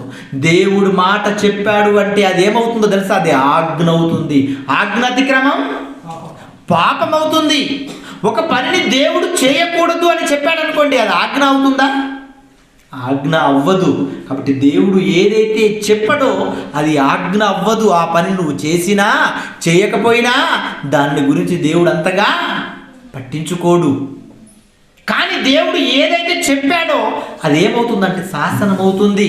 అది ఆజ్ఞగా పరిగణలోనికి తీసుకోబడుతుంది. దాన్ని ఎప్పుడైతే నువ్వు తృణీకరిస్తావో, దాన్ని ఎప్పుడైతే నువ్వు వినయం, విధేయతలతో దాన్ని స్వీకరించవో, అది నీ జీవితంకు ఏమైపోతుంది తెలుసా? ఒక పాపముగా మారిపోతుంది. పాపము పరిపక్వమైతే ఏమొస్తుంది? మరణం వస్తుంది. మరణం ఎక్కడ తీసుకువెళ్తుంది? నిన్ను పాతాళ లోకములో యాతన పడి చోటుకు తీసుకువెళ్ళిపోతుంది. అంటే ఎంత వినయము కలిగి నువ్వు ఈ భూమి మీద బ్రతకాలి నువ్వు ఆలోచించండి. చూడండి, బోధింపకూడని విషయాల గురించి ఆయన మాట్లాడుతున్నాడు. మంచి మాట చూద్దాం ఒకసారి. యోహాను సువార్త 15వ అధ్యాయము 22వ వచనం. యోహాను సువార్త 15వ అధ్యాయము 22వ వచనం. నేను వచ్చి వారికి బోధింపకుండిన ఎడల వారికి పాపము లేకపోవును. ఇప్పుడైతే వారు పాపమునకు మిషలేదు. నేను ఏవైతే విషయాలు మీకు చెప్పనో ఆ విషయాల గురించి నేను పెద్ద పట్టించుకోనయ్యా. నేను మిమ్మల్ని ఆ విషయముల గురించి నాకు అసలు పాపం అనేది ఆరోహింపబడదు. మీకు అర్థమవుతుంది? ఆ పాపం అనేది పరిగణలోకి తీసుకోబడదు. కానీ నేను మీకు ఏ విషయాల గురించి అయితే చెప్పానో, ఏ విషయాన్ని గురించి అయితే తూచి తప్పకుండా చేయాలి అన్నానో, వాటన్నిటిని గురించి నేను ఏం చేస్తానో తెలుసా? కన్సిడర్ చేస్తాను, తీసుకుంటాను లెక్కలోకి. వాటి ప్రకారంగా మీరు చేయకపోతే మీరేమైపోతారో తెలుసా? పాపము చేసిన వారుగా మిగిలిపోతారు. పాపము చేసిన వారి లిస్టులో మీరు ఉండిపోతారు. అందుకే దేవుని మాటల్ని చాలా చక్కగా శ్రద్ధ కలిగి వినయ విధేయతలతో దేవుని పనులను చేయటానికి మనం ఏం చేయాలి? పూనుకోవాలి. అందుకే మత్తయి సువార్త కూడా చెప్తాను మంచి మాట. మత్తయి సువార్త 7వ అధ్యాయం 21వ వచనం. మత్తయి సువార్త 7వ అధ్యాయము 21వ వచనం ఒకసారి చూద్దాం. ప్రభువా ప్రభువా అని నన్ను పిలుచువాడు ప్రతివాడు పరలోక రాజ్యములోనికి ప్రవేశింపడు. ఏం చెప్తున్నాడు? మత్తయి సువార్త 7వ అధ్యాయము 21వ వచనం. ప్రభువా ప్రభువా ప్రభువా ప్రభువా అని నన్ను పిలుచు ప్రతివాడును పరలోక రాజ్యంలో ప్రవేశింపడు గాని పరలోకమందు నా తండ్రి చిత్త ప్రకారం చేయ పరలోకమందున్న నా తండ్రి చిత్త ప్రకారం. అంటే చిత్త ప్రకారం అంటే ఏంటి? ఆయన మాట ప్రకారం, ఆయన ఇష్టం, ఆయన చెప్పిన ప్రకారం, ఆయన చెబుతున్న ప్రకారం, ఆయన మాట ప్రకారం చేయువాడే ఆ లోకములోనికి ప్రవేశం. ఎవరు ఏమైతే చెబుతున్నాడో ఆ మాటల ప్రకారంగా ఎవరైతే చేస్తారో వారికి మాత్రమే ప్రవేశం. మిగతా వారికి ప్రవేశం ఉందంటున్నాడా? లేదు. ప్రభువా ప్రభువా అని నన్ను ప్రార్థించటం ఎందుకు అంటాడు? ప్రార్థించడం ఎందుకు? నేను ఏమైతే చెబుతున్నానో ఆ మాటల పట్ల వినయము లేక, ఆ మాటల పట్ల విధేయత లేక, ఆ మాటలంటే నీకు భయము లేక, ఆ మాటలంటే నా ఎడల నీకు భక్తి లేక, నీకు ఇష్టం వచ్చినట్లుగా నువ్వు బ్రతుకుతూ, నీకు ఇష్టం వచ్చినట్టుగా నువ్వు జీవిస్తూ, నీకు ఇష్టం వచ్చిన కార్యకలాపాలు నువ్వు ఉండిపోతూ, మరలా మోకాళ్ళు వేసి నన్నెందుకయ్యా పిలువటం, నన్నెందుకు కేకలు వేయటం, నన్ను పిలవటం ఎందుకు? ప్రభువా ప్రభువా అని నన్ను పిలుచుట ఎందుకు? అవసరమా? నేనేం చెబుతున్నాను, మీరేం చేస్తున్నారు? మాట అంత గౌరవించాలి. దేవుని మాటలకి గౌరవం ఉందంటారా? మనందరికీ తెలిసిన సందర్భం, అబ్రహాం గారు ఒకగానొక కుమారుడు ఎవరైనా ఇస్సాకండి. అబ్రహామును పిలిచేటప్పుడు ఏమని పిలిచాడు? ఆయనని ఏమని పిలిచాడు? ఆశ్చర్యపోతారు మీరంతా అబ్రహాం గురించి ఆలోచన చేస్తుంటే. నా కుమారుడు అబ్రహాము గారిని పిలిచేటప్పుడు ఏమని పిలుస్తున్నాడు తెలుసా? ఆదికాండం ఒకసారి చూడండి, సందర్భం బాగుంటుంది. ఆదికాండము 12వ అధ్యాయము 1వ వచనం నుండి. యెహోవా నీవు లేచి నీ దేశము నుండి, నీ బంధువుల యుద్ధ నుండి, నీ తండ్రి ఇంటి నుండి బయలుదేరి నేను చూపించు దేశమునకు వెళ్ళుము. నిన్ను గొప్ప జనముగా చేసి నిన్ను ఆశీర్వదించి నీ నామమును గొప్ప చేయుదును. మీకు అర్థమవుతుందా? ఏమంటున్నా? నిన్ను గొప్ప జనముగా చేస్తానయ్యా. ఎవరిని? అబ్రహాం గారిని. గొప్ప జనముగా అంటే అర్థం ఏంటి? గొప్ప జనముగా అంటే అర్థం ఏంటి? నీ కడుపు బాగా పండుతుంది, నీ వంశమును నేను చాలా అభివృద్ధి చేస్తాను, నీ కడుపున చాలా మంది పిల్లలు వస్తారు. అదే కదండి అర్థం. అలా అర్థం చేసుకోవచ్చా? చేసుకోరాదా? చేసుకోవచ్చు కదా. పిలిచాడు, నేను చూపించే దేశంలో నువ్వు వెళ్ళుమన్నాడు, నీ జనమును గొప్ప జనముగా నేను అభివృద్ధి చేస్తానన్నాడు. అలా చెప్పి ఎంతమంది పిల్లల్ని ఇచ్చాడు? ఎంతమందిని ఇచ్చాడండి? ఆకాశపు చుక్కలను చూడు అన్నాడు. ఆ చుక్కల వల్ల నీ జనం ఉంటుంది, నీ పిల్లలు ఉంటారన్నాడు. ఎంతమందిని ఇచ్చాడు? ఒక్కరిని ఇచ్చాడండి. న్యాయం ఉందా? మీరు ఆలోచన చేయండి. గొప్ప జనములకు నేను తండ్రిగా చేస్తానంటే అసలు ఎలా ఆలోచన చేస్తామండి? ఎంతమంది పిల్లల్ని ఇస్తాడు అనుకోవాలి. కానీ ఒక్కడిని ఇచ్చాడండి, ఒక్కడిని. అది కూడా ఎప్పుడు ఇచ్చాడు? చెప్పిన వెంటనే ఇచ్చాడా? 90 సంవత్సరాలు వృద్ధాప్య దశకు వచ్చిన తర్వాత, యవ్వనమంతా కూడా ఉడిగిపోయిన తర్వాత, పిల్లల కనడానికి పనికిరాని స్థితిలోనికి వెళ్ళిన తర్వాత, భార్యాభర్తల కలయికకు ఓపిక లేని స్థితిలో ఉన్నప్పుడు, నీకు అర్థమవుతుందా? ఓపిక ఉంటుందా అండి? 100 సంవత్సరాల తర్వాత భార్య దగ్గర కాపురం చేయగలడా పురుషుడు? ఇక్కడ ఉందండి ఓపిక.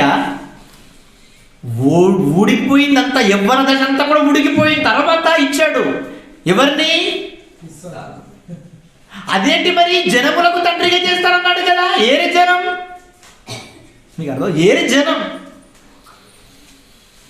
దేవుడు చెప్పాడు, అందుకే అబ్రహాము పాటించాడు.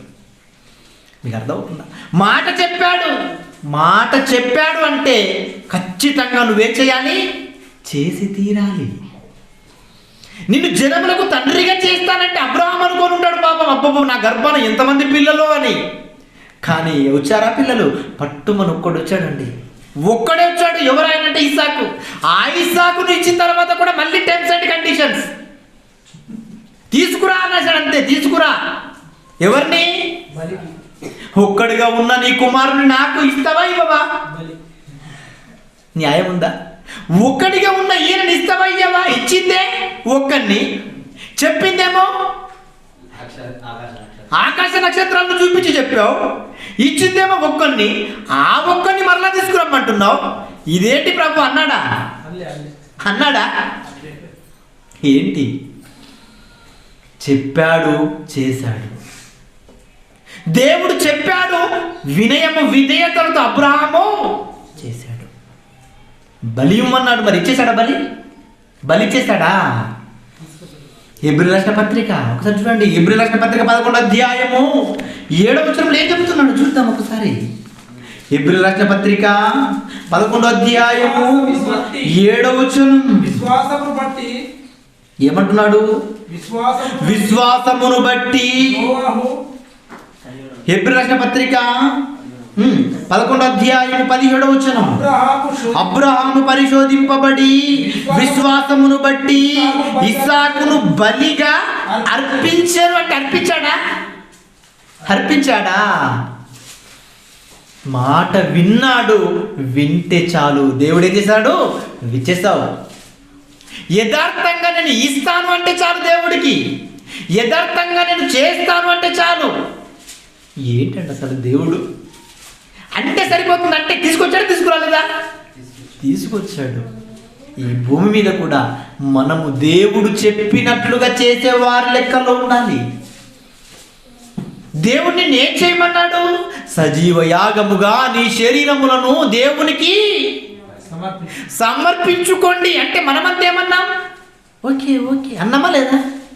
ఎక్కడ సమర్పించుకున్నావు? అంత తలుపేసాం మనం. సమర్పించుకున్నామని సమర్పించుకోనుడి అనగానే ఓకే అన్నాం. కానీ సమర్పించుకున్నామా? లేదు. దేవుని మాట వినాలి. సమర్పించుకుంటే ఎలా ఉంటామో తెలుసా? భయం అంటే ఏంటో తెలుసా? దేవుని మాట వినటం. దేవుని మాటలు వింటే మనం ఎలా ఉంటామో తెలుసా? లోకములో వెలుగు, లోకానికి మార్గదర్శకత, దేవుని పనులంటే శ్రద్ధ, దేవుడి పనులంటే ముందు నుంచే ఆలోచన, దేవుడి పనుల కోసం ఎంత దూరమైనా ప్రయాణాలు ఉంటాయా? ఉండవా? ఉంటాయి. ఇది దేవుని మాటల యందు మనకు భయము భక్తి కలిగి బ్రతకటం. కానీ ఈరోజు మనం బ్రతుకుతున్నామా? ఆలోచన చేయండి. లేదు. బ్రతికే ఆలోచన లేదు, బ్రతికే స్థితి లేదు. ఏంటి అసలు పరిస్థితులు? మీరు ఆలోచన చేయండి. ఈరోజు దేవుని మాటల యందు వినయం ఉండాలి, విధేయత ఉండాలి. అంటే ఈరోజు వినయ విధేయతలతో మనిషి బ్రతుకుతున్నాడా? లేదండి. చూడండి ఒకసారి ఎటువంటి పరిస్థితి కనబడుతుందో. సామెతల గ్రంథం 15వ అధ్యాయము, సామెతల గ్రంథము 15వ అధ్యాయము 22వ వచనం. సామెతల గ్రంథము 15వ అధ్యాయము 22వ వచనం. ఆలోచన చెప్పువారు లేని చోట ఉద్దేశములు వ్యర్థమగును. ఆలోచన చెప్పువారు బహుమంది ఉన్న ఎడల ఉద్దేశములు దృఢపడును. సరిగ్గా ప్రత్యుత్తరం ఇచ్చువానికి దాని వలన సంతోషము పుట్టును కదా. దేవుడు ఏ మాటలైతే నీకు చెబుతాడో ఆ మాటల ప్రకారంగా నువ్వు చేస్తే బాగుంటుంది. బుద్ధి చెప్పేవారి లిస్టులో మనం ఉండాలి. అంటే వినయము విధేయత కలిగిన వారముగా మనం బ్రతకాలి కదా. బ్రతుకుతున్నామా? లేదు. 33వ వచనంలో చూడండి ఏమంటున్నాడు. అదే అధ్యాయం 33వ వచనం. యెహోవా యందు భయభక్తులు కలిగి ఉండుట జ్ఞానాభ్యాసమునకు సాధనం. జ్ఞానమును అభ్యసింపజేసుకోవాలి నీ జీవితంలో. అంటే ఏముండాలంట? యెహోవా యందు భయభక్తులు కలిగి ఉండాలి. కానీ యెహోవా యందు భయభక్తులు కలిగి ఉండకపోగా ఎటువంటి క్యారెక్టర్ కలిగి ఉన్నారో తెలుసా? కింద చెప్తున్నాడు, ఘనతకు ముందు వినయం ఉండును కదా. కానీ వినయం ఉందా? ఘనతకు ముందు వినయం ఉందా? ఈరోజు ఘనతను ఆశిస్తున్నావు కానీ దేవుని మాటలంటే వినయము లేదు, విధేయత లేదు. ప్రపంచంలో ఉన్న వాళ్ళంతా అదే కదా. గొడవలు, అల్లరులు, సమాధానాలు ఉండవు, శాంతి ఉండదు, సంఘములలో కూడా సమస్యలు ఇవన్నీ జరుగుతున్నాయి. అంటే దానికి కారణం ఏంటో తెలుసా? ఘనత కావాలి. కానీ ఏముండకూడదు? తన జీవితంలో దేవుని మాటలన్నా, దేవుని సేవకుడు చెబుతున్న మాటల పట్ల వినయ విధేయతలు మనిషికి ఉండటం లేదు. ప్రియమైన దేవుని మాటలన్నా అలా ఉండకపోవటం అది మంచిది అనుకుంటే పొరపాటు. అది చాలా ప్రమాదకరమైనది. అది చాలా ప్రమాదం. ఎందుకంటే ఒకరు చరిత్రలో మరొక వ్యక్తులుగా మనకు కనబడతాడు. ఇటువంటి వినయ విధేయతలను కోల్పోయిన వ్యక్తి ఎవరో తెలుసా? ఇతను నెబుకద్నెజర్ అండి. నెబుకద్నెజర్ అండి. ఇతను ఎటువంటి క్యారెక్టర్ కలిగిన వాడు తెలుసా? ఆలోచన చేయండి ఒకసారి. దానియేలు గ్రంథం 5వ అధ్యాయము, దానియేలు గ్రంథం 5వ అధ్యాయము 18వ వచనం. దానియేలు గ్రంథం 5వ అధ్యాయము 18వ వచనం ఒకసారి చూడండి. రాజు చిత్తగించుము, రాజా చిత్తగించుము, మహోన్నతుడగు దేవుడు మహద్దశను, రాజ్యమును, ప్రభావమును, ఘనతను నీ తండ్రి అగు నెబుకద్నెజరుకు నేను ఇచ్చానయ్యా. నెబుకద్నెజరుకు నేను ఇవన్నీ ఇచ్చాను. ఘనత ఇచ్చాను, మహాదశను బట్టి రాజ్యమునిచ్చాను, ప్రభావమునిచ్చాను, ఘనతనిచ్చాను నీ తండ్రి అగు నెబుకద్నెజరుకి. ఏమంటున్నాడు? కంటిన్యూషన్. ఎవరిని దేవుడు అతనికి ఇట్టి మహాదశ ఇచ్చినందున తానెవరిని చంపగోరెను వారిని చంపెను, ఎవరిని రక్షింపగోరిన వారిని రక్షించెను, ఎవరిని హెచ్చింపగోరిన వారిని హెచ్చించెను, ఎవరిని పడవేయగోరిన వారిని పడవేసెను. కాబట్టి సకల రాష్ట్రములను, జనులను, ఆయా భాషల మాట్లాడు వారును అతనికి భయపడుచు అతని ఎదుట వణుకుచూ ఉండిరి. అయితే అతడు మనసున అతిశయించి బలత్కారము చేయుటకు అతని హృదయమును కఠినము చేసుకొనగా దేవుడు అతని ప్రభుత్వమును అతని యొద్ద నుండి తీసివేసి అతని ఘనతను పోగొట్టెను. అర్థమవుతుందా? నెబుకద్నెజరుకి ఏం చేశాడు? దేవుడు మంచి రాజ్యాన్ని చేశాడు, ఘనతని చేశాడు. కానీ దాన్ని కాపాడుకున్నాడా? కాపాడుకోలేదు. దేవుని మాటలను నేర్చుకుంటున్నప్పుడు, దేవుని మాటలను వింటున్నప్పుడు, ఆ మాటల ప్రకారంగా బ్రతుకుతున్నప్పుడు, ఆ మాటల ప్రకారంగా జీవిస్తున్నప్పుడు దేవుడు మనల్ని కూడా ఏం చేస్తాడో తెలుసా? గనులుగా ఆయన దృష్టిలో ఉంచుకుంటాడు. ఆ ఘనతను మనము కాపాడుకోవాలి అంటే దేవుడి మాటల ప్రకారంగా మనం ఏం కావాలి? వినయము విధేయతలతో బ్రతకాలి. అలా బ్రతికాడంటే నెబుకద్నెజరు అలా బ్రతకలే. అతిశయించాడంటే అందరు ఎవరిని ఆయన ఉంచాలనుకుంటున్నాడో అలా ఉంచుతున్నాడు, ఎవరిని పడగొట్టాలనుకుంటున్నాడో పడగొట్టేస్తున్నాడు. అంటే ఆధిక్యతనిచ్చాడు దేవుడు. అవన్నీ చూసేసరికల్లా ఏమైపోయాడు? ఆయన అతిశయించుకున్నాడు తన జీవితాన్ని బట్టి. ఏం చేశాడంటే దేవుడు ఆ రాజ్యముని తీసేశాడు. కంటిన్యూషన్ చదివితే ఏమంటున్నాడు? 20వ వచనం. అయితే అతడు మనసును అతిశయించి బలత్కారము చేయుటకు అతని హృదయమును కఠినము చేసుకొనగా దేవుడు అతని ప్రభుత్వం అతని యుద్ధ నుండి తీసివేసి అతని ఘనతను పోగొట్టెను. అప్పుడు అతడు మానవుల యుద్ధ నుండి తరమబడి పశువుల వంటి మనసు గలవాడాయను. మహోన్నతుడగు దేవుడు మానవుల రాజ్యములను ఏలుచు ఎవరిని స్థాపింపగోరిన వారిని స్థాపించునని అతడు తెలుసుకొను వరకు అతడు అడవి గాడిదల మధ్య నివసించుచు పశువుల వలె గడ్డి మేయుచు ఆకాశపు మంచు చేత తడిసిన శరీరము గలవాడేను. ఇది అర్థమవుతుందా? పశువులతో మేత మేసే స్థితిని నెబుకద్నెజరుకి ఇచ్చాడు. ఎందుకు? దేవుని మాటల ప్రకారంగా ఆయన బ్రతకలేదు. దేవుని మాటల ప్రకారంగా వినయ విధేయతలతో ఆయన జీవించలేదు. అలా జీవించలేదు. కానీ ఆయన గర్భాన వచ్చినటువంటి కుమారుడు ఉన్నాడే, ఎవరైనా బెల్షస్సరు ఉన్నాడు. ఈయనను రాజుగా నియమించాడు దేవుడు, ఈయనకిచ్చాడు పదవిని. కానీ ఈ మహానుభావుడు కూడా ఏం చేశాడు? రాయబడి చూడండి 22వ వచనం. బెల్షస్సరు అతని కుమారుడగు నీవు ఈ సంగతి ఎరిగి ఉండియు నీ మనసును అణుచుకొనక పరలోకమందున్న ప్రభువు మీద నిన్ను నీవే హెచ్చించుకొంటివి. నిన్ను నీవే హెచ్చించుకుంటావా? ఎవరితో తెలుసా? దేవుడితో హెచ్చించుకొంటివి. ఎట్లనగా నీవును నీ అధిపతులను నీ రాణులను నీ ఉపపత్నులను దేవుని ఆలయ సంబంధమకు ఉపకరణములలో ద్రాక్షరసము ప్రోసి త్రాగవలనని వాటిని తెచ్చి ఉంచుకొని వాటితో త్రాగుచు చూడనైనా విననైనా గ్రహింపనైనా చేతకాని వెండి బంగారు ఇత్తడి ఇనుము కర్ర రాయి అను వాటితో చేయబడిన దేవతలను స్తుతించితిరి. కానీ నీ ప్రాణమును నీ సకల మార్గములను ఏ దేవుని వశమున ఉన్నవో ఆయనను నీవు ఘనపరచలేదు. ఏం చేస్తున్నావు? నీకు అర్థమవుతుందా? దేవుని మాటల ప్రకారంగా బ్రతకడానికి నువ్వు ఇష్టపడట్లేదు కదా బెల్షస్సరు. అయితే నిన్ను కూడా నేనేం చేస్తానో తెలుసా, తీసివేసేస్తాను. కావున ఆయన ఎదుట నుండి ఈ అరచేయి వచ్చి ఈ వ్రాతను వ్రాసెను. వ్రాసిన శాసన మేదనగా మెనే మెనే టేకెల్ ఉపాసిన్. ఈ వాక్య భావం ఏమనగా, మినే అనగా దేవుడు నీ ప్రభుత్వ విషయంలో లెక్క చూసి దానిని ముగించెను. టేకెల్ అనగా ఆయన నిన్ను త్రాసులో తూచగా నీవు తక్కువగా కనబడితివి. పేరేస్ అనగా నీ రాజ్యము నీ యొద్ద నుండి విభాగింపబడి మాదీయులకును పరసికులకును ఇయ్యబడును. బెల్షస్సరు ఆజ్ఞయ్యగా వారు దానియేలునకు ఊదరంగు వస్త్రములు తొడిగించి అతని మెడను బంగారపు హారం వేసి ప్రభుత్వము చేయుటలో నతడు 3వ అధికారిని చాటించేది. అర్థమవుతుందా ఏం జరుగుతుందో చూడండి ప్రియమైన దేవుని వారలారా. దేవుని యందు భయము కలిగి భక్తి కలిగి బ్రతకకపోతే ఏం చేస్తాడో తెలుసా, రాజ్యములను నీకు ఇచ్చిన ఘనతను ఆయన తీసివేసేస్తాడు. సామెతల గ్రంథము 11వ అధ్యాయము 2వ వచనం ఒకసారి చూడండి. సామెతల గ్రంథము 11వ అధ్యాయము 2వ వచనం, అహంకారము వెంబడి అవమానము వచ్చును కదా. ఇది కూడా ఈరోజు ప్రపంచ క్రైస్తవ్యం ఎరగకపోవడం ఏంటండి? దేవుడు వ్రాయించిన మాటల ప్రకారంగా బ్రతకకపోగా ఇంకా ఏమి నింపుకుంటున్నారు తెలుసా, అహంకారము చేత నింపబడుచున్నాం మనమంతా.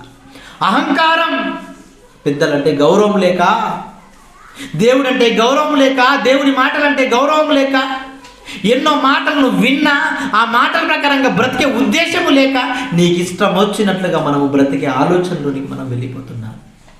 వద్దు. ఏమంటున్నాడు ఆయన? ఏమంటున్నాడు? వినయము గల వారి అహంకారం వెంబడి అవమానము వచ్చును. వినయము గల వారి యొద్ద ఎవరైతే వినయము కలిగి బ్రతుకుతారో వాళ్ళ దగ్గర ఏముంటుందో తెలుసా, జ్ఞానం ఉంటుంది. జ్ఞానం. వినయంగా బ్రతకడానికి మనము సిద్ధపడాలి, వినయంగా బ్రతకడానికి ఇష్టపడాలి. అదే సామెతల గ్రంథం 16వ అధ్యాయము 18వ వచనం. సామెతల గ్రంథము 16వ అధ్యాయము 18వ వచనం ఏమంటున్నాడు? నాశనమునకు ముందు గర్వము నడుచును. గర్వం అనేది నీ జీవితంలోనికి రంగ ప్రవేశము చేసింది అంటే వెంటనే నీకు గుర్తు రావాల్సిన మాట ఏంటో తెలుసా, నా నాశనం ప్రారంభం అయిపోయింది. నా ఆరంభమైంది, నా నాశనానికి ఆరంభం. ఎప్పుడు సూచన? గర్వం అనేది నీ జీవితంలోనికి ఎప్పుడైతే వస్తుందో వెంటనే మైండ్లోనికి మనకేం రావాలి, నా జీవన పతనం ప్రారంభమైపోయింది, నా జీవితానికి ముగింపు వచ్చేసింది. ఏం చెప్తున్నట్లు, నాశనమునకు ముందు గర్వము నడుచును, పడిపోవుటకు ముందు అహంకారమైన మనసు నడుచును. అహంకారమైన మనసు. మీరు ఆలోచన చేయండి. అలా ఉండకూడదు ప్రియమైన దేవుని వల్ల, అలా ఉండకూడదు. ఎంత వినయము, ఎంత విధేయత కలిగి ఉండాలి. ఎందుకంటే యేసుక్రీస్తుల వారు కూడా ఈ భూమి మీదకి వచ్చినప్పుడు చాలా సందర్భాలు చెప్తాడు. ఏం చెప్తాడు? ఎంత తగ్గింపు కలిగిన వాడు హెచ్చింపబడతాడు, తగ్గింపు కలిగిన వాడు హెచ్చింపబడతాడు అని దానికి ముందు ఒక సందర్భాన్ని చెప్తాడు. ఏంట సందర్భమో తెలుసా?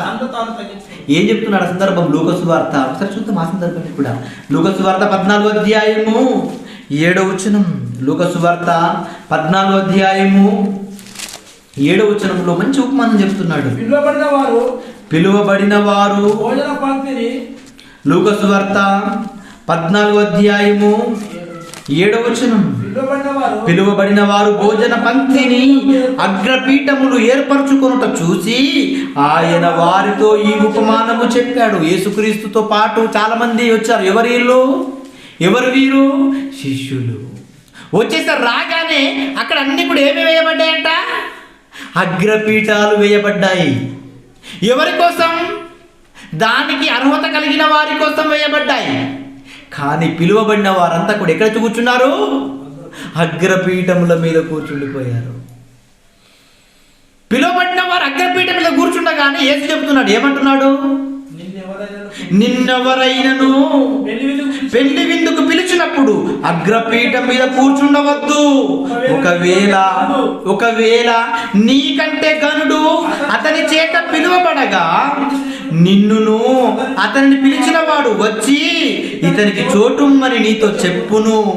అప్పుడు నీవు సిగ్గుపడి కడపటి చోటున కూర్చుండ సాగుదువు. ఎప్పుడైతే నువ్వు కూర్చున్నావు అగ్రపీఠం మీద, నిన్ను పిలిచిన వాడు పిలిచిన వేరే వ్యక్తి వచ్చినప్పుడు నిన్ను లేపేసి అతన్ని కూర్చోబెడితే ఎలా ఉంటుంది? అప్పుడు నీ ఘనత తగ్గుతుందా? అవమానంగా ఫీల్ అవుతావు కదా. అందుకే నువ్వేం చేయాలి అంటే నువ్వేం చేయాలి, తగ్గించుకొని నువ్వు కింద కూర్చుండున్నావనుకో. ఒకవేళ అంతమందిలో నిన్ను ఆయన పిలిచి వేదిక మీద కూర్చోబెట్టాడు, నేను అగ్రపీఠం మీద కూర్చోబెట్టాడు అనుకో, అప్పుడు నీ ఘనత ఎలా ఉంటుందో తెలుసా? చాలా గొప్పదిగా కనబడుతుంది కదా. ముందే నువ్వు కూర్చున్న తర్వాత నీకంటే గరుడైన వాడు వస్తే నిన్ను లేపి ఆయన కూర్చోబెడితే అప్పుడు నీ ఘనత ఉంటుందా? ఉండదు కదా. అందుకే మీరు చాలా తెలివిగా వినయము విధేయతలు కలిగి మీరు బ్రతకాలి అని చెప్తున్నాడు. ఉపమానం వాళ్ళకి చెప్తున్నాడు. చెప్పుతూ ఈ మాట అంటున్నాడు. ఏమంటున్నాడు? 9వ వచనం, నిన్ను అతను పిలిచిన వాడు వచ్చి అతని చోటి మందితో చెప్పును. అప్పుడు నువ్వు సిగ్గుపడి కడపటి చోట్ల కూర్చుంట సాగదు. అయితే నీవు పిలువబడినప్పుడు నిన్ను పిలిచిన వాడు వచ్చి, స్నేహితుడా పై చోటికి పొమ్మని నీతో చెప్పులాగునా నీవు పోయి కడపటి చోట్ల కూర్చుండుము. అప్పుడు నీతో కూడా కూర్చుండు వారందరి ఎదుట నీకు ఘనత కలుగును. ఘనత. తన్ను తాను తగ్గించుకొనువాడు హెచ్చింపబడతాడు, తన్ను తాను హెచ్చించుకొనువాడు తగ్గించబడతాడు. ఏ విషయంలో నువ్వు హెచ్చింపబడాలో ఆ విషయంలో హెచ్చింపబడడానికి ఇష్టపడట్లేదు. ఏ విషయంలో నువ్వు హెచ్చింపబడకూడదు ఆ విషయంలో హెచ్చింపబడడానికి ఇష్టపడుతున్నావు. దేవుని విషయంలో వినయ విధేయత కలిగి దేవుని మాటల ప్రకారంగా బ్రతకాలని ఆలోచన చేసే విషయంలోనేమో ఆ ఆలోచన మనిషికి రావడం లేదు. కానీ ఏ విషయంలో ఆలోచన రాకూడదో ఆ విషయాలలో మనిషికి ఆలోచన వచ్చేస్తుంది. మీరు ఆలోచన చేయండి, ఏంటి అసలు మనిషి జీవన విధానం ఎలా కొనసాగుతుంది? చాలా భయంకరమైన పరిస్థితుల్లోకి వెళ్ళిపోతుంది. జ్ఞానాన్ని నేర్చుకుంటున్నప్పుడు మనలో కొన్ని లక్షణాలు ఉంటాయండి. కొన్ని మంచి లక్షణాల చేత మనుషులు నింపబడతారు. ఏంటో తెలుసా? ఆ మాట కూడా ఒకసారి చూడండి. సామెతల గ్రంథం 19వ అధ్యాయము 11వ వచనం ఒకసారి చూడండి. సామెతల గ్రంథము 19వ అధ్యాయము 11వ వచనం. సామెతల గ్రంథం 19వ అధ్యాయము 11వ వచనం. ఒకటి సుబుద్ధి వానికి దీర్ఘశాంతమును ఇచ్చును. సుబుద్ధి అంటే ఏంటండి? సుబుద్ధి అంటే ఏంటి? మంచి బుద్ధి. ఇంకా చెప్పాలంటే వాక్యానుసారమైన జ్ఞానం. అదవుతుంది. సుబుద్ధి అంటే ఏంటి? మంచిదన్నది ప్రపంచంలో ఏది లేదు, దేవుని మాటలు తప్ప. ఒకటి సుబుద్ధి వానికి దీర్ఘశాంతమును ఇచ్చును. నీకు దేవుని మాటలు నీలో నింపబడ్డాయా? అయితే నీ జీవనం ఎలా ఉంటుందో తెలుసా? దీర్ఘశాంతము కలిగి నువ్వు బ్రతుకుతావు. ఒకరు సుబుద్ధి వానికి దీర్ఘశాంతమునిచ్చును. ఇచ్చిన వ్యక్తి, దీర్ఘశాంతమును పొందిన వ్యక్తి ఎలా ఉంటాడో తెలుసా? ఎలా ఉంటాడంట? తప్పులు క్షమించుట అట్టివానికి ఘనతనిచ్చును. ఎప్పుడైతే దీర్ఘశాంతము కలిగి నువ్వు బ్రతుకుతావో ఈ భూమి మీద, ఎవరు తప్పు చేసినా నువ్వేం చెప్తావో తెలుసా? ఏం చేస్తావు? క్షమించేస్తావు. మాటలు తిట్టుకోవడము, అనుకోవడాలు, విద్వేషాలు, విభేదాలు, దురాలోచనలు, వీటికి చోటే ఉండదు. ఎవరైతే దేవుని మాటల ప్రకారంగా వినయ విధేయతలతో బ్రతుకుతారో వారంతా కూడా దీర్ఘశాంతులుగా బ్రతుకుతారు. దీర్ఘశాంతము గలవారుగా రూపాంతరము చెందుతారు. ఈరోజు ఆ రూపాంతరం మన జీవితంలోనికి వస్తుందా? శాంతమే లేదు. దీర్ఘశాంతం ఎక్కడిది? మనకి ఉంటుందండి? శాంతం ఉందా ఈరోజు మనలో? శాంతం ఉండదండి. మన సహోదరుడు మనల్ని ఒక మాట అంటేనే మనం ఓర్చుకునే స్థితి లేదు. ఓర్చుకునే స్థితిలో మన జీవనం లేదు అంటే ఇంకా దీర్ఘశాంతం ఎక్కడి నుండి వస్తుంది? మీరు ఆలోచన చేయండి. అందుకే చెప్తున్నాడు. ఏమంటున్నాడు? ఒకటి సుబుద్ధి వాని దీర్ఘశాంతమునిచ్చును. ఆలోచన చేయండి, ఎంత ఓపిక ఉండాలో తెలుసా? దేవుని మాటలు నేర్చుకుంటున్న మనకి, దేవుని మాటలు వింటున్న మనకి, దేవుడు ఏ ఆజ్ఞలకి చెప్పాడో ఆజ్ఞలు పాటించడానికి ప్రయాసపడుతున్న మనకి ఏముండాలి అంటే క్షమించే తత్వం. ఏ తత్వం ఉండాలి? క్షమించే తత్వం. ఎవరిని క్షమించాలి అంటే ఎవరినైనా క్షమించాలి. ఎవరినైనా క్షమించాలండి. యేసు క్షమించలేదా? మీరు ఆలోచన చేయండి. యేసు క్షమించలేదా? యేసు జీవన విధానము, ఆయన జీవితంలో ఆయన తలపెట్టిన వారిని గురించి ఆలోచన చేస్తుంటే నిజంగా ఆశ్చర్యం వేస్తుందండి. ఆశ్చర్యం వేస్తుంది. కొడుతుంటే, రాళ్ళు రువ్వుతుంటే, ఉమ్మి వేస్తుంటే, పిడిగుద్దురు గుద్దుతుంటే ఎవరండి తట్టుకోగలరు? తట్టుకుంటారా? ఎవరైనా అసలు తట్టుకుంటారా? ఏం తట్టుకుంటారండి? కాపాడుకోవడానికి సామర్థ్యం కలిగిన వాడు యేసు. ప్రార్థిస్తే సైన్యాలు దిగిపోయేంత సామర్థ్యం కలిగిన వాడు యేసు. ఎవరనుకున్నాడు యేసు స్వామి అంటే? ఏంటి పేతురుతో చెప్తాడు సందర్భం. పేతురు, ఏంటయ్యా నువ్వు చేసిన పని? నేను నా తండ్రిని అడిగితే నా తండ్రి నాకు సహాయం పంపడం నువ్వు అనుకుంటున్నావా? 12,000 ఏమంటాడంటే కొన్ని వ్యూహముల గురించి చెప్తాడు. 12,000 అంతేనా? 12,000 వ్యూహములను దేవుడు పంపడం నువ్వు అనుకుంటున్నావా అంటాడు. అంటే 72,000ను మించి లెక్కకు చూసుకుంటే ఒక వ్యూహం అంటే ఎంతోమంది సైన్యాన్ని యేసు ప్రార్థిస్తే దింపడు అని నువ్వు ఎందుకు అనుకుంటున్నావు? అంటే ఎంత ఆధిక్యత కలిగిన వాడు యేసు. అటువంటి యేసు కొడుతుంటే ప్రార్థించాడా? అడిగాడా? ఏంటంటే అసలు ఆయన మాట్లాడిన మాట చూడండి. ఏమన్నాడు ఆయన? తండ్రి, వీరేమి చేయుచున్నారో వీరెరుగరు. వాళ్ళకి తెలియదా? వీరేమి చేయుచున్నారో వీరికి ఎరగదంటే వాళ్ళకి తెలియదా? ఏం చేస్తున్నారు వీళ్ళు? కొడుతున్నారు కదా. కొట్టే సంగతి వాళ్ళకి తెలియదా? తెలుసు కదా. కొరడాలతో కొడుతున్న సంగతి వారికి తెలుసు. ఉమ్మి వేస్తున్న సంగతి వారికి తెలుసు. అపహాస్యం చేస్తున్న సంగతి వారికి తెలుసు. మరి వారిని గురించి ఏంటంటే మాట్లాడుతున్నారు? తండ్రి, వీరేమి చేయుచున్నారో వీరెరగరు. వారికి తెలుసు, కానీ ఆత్మజ్ఞానములో వారికి లేదు. క్షమించాలి అన్న ఆలోచన, ఈ శరీరం నిష్ప్రయోజనమైందన్న జ్ఞానం వారికి లేదు. కానీ అంత కొడుతున్న క్షమించే తత్వాన్ని కలిగాడే యేసు. ఈరోజు యేసును స్వీకరించిన నీలో ఎందుకు ఆ తత్వం లేదు అంటే స్వబుద్ధి మీద నువ్వు ఆధారపడి బ్రతకట్లేదు. దేవుని ఆలోచన, దేవుని అధికారములకు నువ్వు అధికారమును ఇవ్వటం లేదు. దేవుని మీద నీ జీవితం డిపెండ్ అవ్వట్లేదు. ఇండిపెండెంట్గా ఉంటున్నావు. ఇండిపెండెంట్ ఆలోచనలు, ఇండిపెండెంట్ డిసిషన్స్, ఇండిపెండెంట్ కార్యక్రమాలు. అలా ఉండకూడదు. నీ సొంత నిర్ణయాలకు చోటు ఉండకూడదు. దేవుడి ఆలోచనలకు చోటివ్వు. అలా ఎప్పుడైతే నువ్వు దేవుని మీద డిపెండెంట్గా ఉంటావో అప్పుడు నీలో ఏముంటుందో తెలుసా? దీర్ఘశాంతం వస్తుంది నీకు. దీర్ఘశాంతం ఆ లక్షణం నీలోకి వచ్చిందా? అయితే నువ్వేం చేస్తావో తెలుసా? క్షమించే తత్వాన్ని కలిగి ఉంటావు. క్షమించే తత్వాన్ని నువ్వు ఎప్పుడైతే కలిగి ఉంటావో నువ్వు చేసే పని పట్ల ఒక నిపుణత గలవాడుగా తయారైపోతావు. ఏంటి నువ్వు చేసే పని? దేవుడి పనులు కదా. నువ్వు చేసేవి ఏంటండి? దేవుడి పనులు. ఎప్పుడైతే ఈ దీర్ఘశాంతం, ఎప్పుడైతే ఈ సహించటం, ఎప్పుడైతే ఈ ఓపిక, ఎప్పుడైతే ఈ కష్టాలను భరించటం, ఎప్పుడైతే అందరినీ కలుపుకుపోవటం, ఇటువంటి మంచి లక్షణాలు నీ జీవితంలోనికి వస్తాయో, వచ్చిన తర్వాత నువ్వెంత గొప్పవాడివైపోతావో తెలుసా? నిజంగా నిన్ను గూర్చి ఇటువంటి నిపుణత కలిగిన వారిని గురించి దేవుడు ఏం మాట్లాడుతున్నాడో తెలుసా? సామెతల గ్రంథం 22వ అధ్యాయము 29వ వచనం ఒకసారి చూద్దాం. సామెతల గ్రంథము 22వ అధ్యాయము 29వ వచనం. తన పనిలో నిపుణత గల వారిని చూసితివా? ఇవన్నీ లక్షణాల చేత నువ్వు నింపబడిన నీవు దేవుడి పనిలో ఉంటే దేవుడు నిన్నేమంటాడో తెలుసా? నా పనిలో నిపుణత గల వారిని నువ్వు చూసితివా? ఇగో అటువంటి వ్యక్తుల గురించి మాట్లాడితే ఏమన్నాడు? అల్పులైన వారు ఎదుట కాదు, వాడు రాజుల ఎదుటనే నిలుచును. దీర్ఘశాంతము కలిగిన వాడు, దేవుని మాటల పట్ల వినయము విధేయతలు కలిగిన వాడు, దేవుని మాటలు చెప్పినట్లుగా చేసేవాడు, నిపుణత కలిగిన వాడు, నా పనులలో చాణచక్యతను సంపాదించుకున్నవాడు, చురుకైన వాడు, మెలకువలు కలిగిన వాడు. మీరు ఆలోచన చేయండి. ఏ సెమినార్లు చేయాలనుకున్నప్పుడల్లా సమస్యలు తలెత్తుతాయి. ఎందుకు తెలుసా? ఎందుకు? వాడు దూరిపోతాడు. వాడు ఎవరిలో ఒకరోరికి దూరిపోతాడు. దూరిపోయి ఏ కార్యక్రమాలు చేయాలన్నా సనుగులతో, సంశయములతో కార్యక్రమాలు ముగిస్తాయే. అయినా మనమంతా కలిసిపోతున్నాము అంటే దాని అర్థం ఏంటి?